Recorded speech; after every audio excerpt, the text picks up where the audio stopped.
తాలూకా GPF అంతా కూడా divert చేసేసాడు లాస్ట్ 5 ఇయర్స్లో.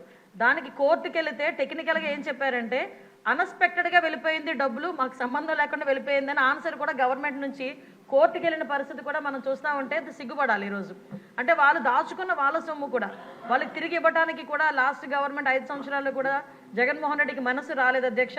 ఈ రోజు తిరిగి పోలీస్ వ్యవస్థల గురించి, విధానాల గురించి, రాజ్యాంగం గురించి ఆయన మాట్లాడుతుంటే కొంచెం మనందరూ కూడా ఇబ్బంది పడాల్సిన అవసరం ఉంది అధ్యక్ష. లాస్ట్ 5 ఇయర్స్ ఇంకోటి అధ్యక్ష, మనకి వెహికల్స్ గురించి కూడా ఇందాక చెప్పారు. వెహికల్స్ గురించి కూడా చాలా క్లియర్గా చెప్పాం. డెఫినెట్గా కొత్త వెహికల్స్ తీసుకోవడానికి గవర్నమెంట్కి ప్రతిపాదన పంపిస్తున్నాం అధ్యక్ష. ప్రతి చోట కూడా వెహికల్స్ మీరు అన్నదైతే వాస్తవం అండి. వెహికల్స్ చాలా ఇబ్బందిగా ఉంది. అంటే స్క్రాప్కి వెళ్ళిపోయే వెహికల్స్ 15 ఇయర్స్కి ఎట్టి పరిస్థితుల్లోనే స్క్రాప్కి ఇచ్చేయాలి. ఆ వెహికల్స్ అన్ని కూడా చాలా ఉన్నాయి. ఇంచుమించు 50% మనకి కొరత అయితే ఉంది. దానికి కూడా అధిగమిస్తాం.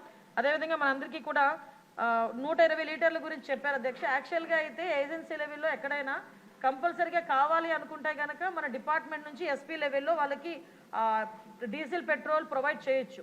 కానీ పరిస్థితి ఎందుకంటే రిస్ట్రిక్షన్ పెట్టారు, 120 లీటర్స్ అని రిస్ట్రిక్షన్ ఉంది. దాన్ని ఈరోజు ఒక 300 లీటర్స్ వరకు కూడా రిస్ట్రిక్షన్ని పెంచే క్రమంలో ముందుకెళ్తున్నాం అధ్యక్ష. అదేవిధంగా ఇప్పుడు మీరు అడిగారు అధ్యక్ష, మనకి ఏపీఎస్పీ నుంచి ఏఆర్కి వెళ్ళేదానికి కన్వర్షన్ లిస్ట్ కూడా రెడీగా ఉంది అధ్యక్ష.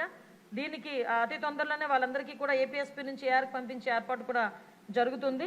ఒకటి మాత్రం క్లియర్ అధ్యక్ష, ఈరోజు ఏ శాంతి భద్రతలు అయితే వాళ్ళు మాట్లాడుతున్నారో, జగన్మోహన్ రెడ్డి వాళ్ళు మాట్లాడుతున్నారో, అంటే ప్రతిపక్ష నాయకుడు కాదు కాబట్టి అసెంబ్లీలో పులివెందుల ఎమ్మెల్యే గారు మాట్లాడితే ఆ ప్రికార్డ్స్ తీసుకొని వచ్చి శాంతి భద్రతలకు మాట్లాడుతున్నారు. ఒక్కసారి బ్యాక్కి వెళ్ళాలి అధ్యక్ష. శాంతి భద్రతల విషయంలో శాంతి భద్రతలను కాపాడుకోవడానికి అసలు పోలీస్ డిపార్ట్మెంట్కి వాళ్ళు ఏం చేశారు? ఈ రోజుకి కూడా చాలా క్లియర్గా చెప్తున్నాం అధ్యక్ష. పోలీస్ డిపార్ట్మెంట్ని రాజకీయ అవసరాల గురించి కాకుండా ప్రజల భద్రత గురించి, శాంతి భద్రతల విషయంలోని కూడా మేము ముందుంటామని మనస్ఫూర్తిగా మీ అందరికీ కూడా తెలియజేసుకుంటున్నాను అధ్యక్ష.